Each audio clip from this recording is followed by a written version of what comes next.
watu ndio sisi. Na kadiri ambavyo tunakaa kimya tunaonekana kama hatupo. Lakini tukasema wilaya Chake Chake tupo. Kabisa. Kundi la Tukoi tumeungana na vijana wenzetu wa makundi mengine ya hamasa. Tumeamua tufanye jambo letu ndani ya siku 3 hii ili kuonyesha wale zambarau kwamba bado tupo. Nawashukuru sana vijana wote wa hamasa ambao wamekuja kutunga mkono kwenye shughuli hii.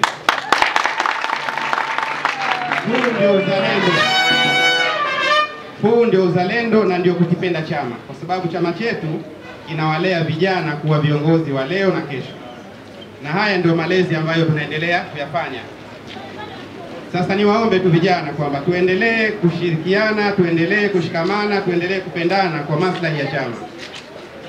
Na chama hichi kimejengwa kwa misingi hii ya kujitolea. Wazee wetu walikuwepo kwenye Youth League wakijitolea kwenye ujenzi wa chama mpaka tumekikuta hapa kilipo. Kwa hiyo na sisi ni wajibu wetu kukivusha hapa ili tuwaachie vizazi vijavyo wakikute kikuwa kiko imara zaidi.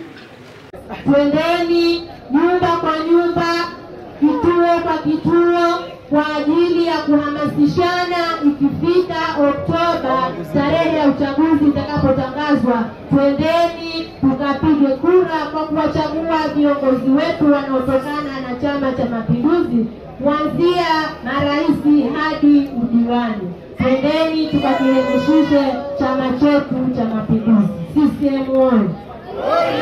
Lakini vijana wenzangu, kikubwa zaidi ambacho nataka kukwambieni, kuna vijana ambao wamejiandikisha katika daftari.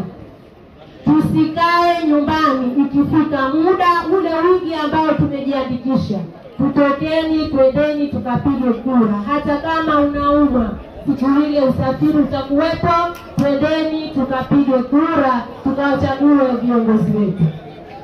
Lakini kuna kitu kingine ambacho napenda kukigusia vijana wenzangu. Huko katika majimbo yetu sasa hivi kuna hali nyingine sizo nzuri. Kwa hiyo sisi kama vijana wa Chama cha Mapinduzi tusitumike vibaya. Tusitumike vibaya, asije mtu akatushawishi kitu chochote kilichokuwa hakina maslahi tukakubali, tutajiingiza katika matatizo.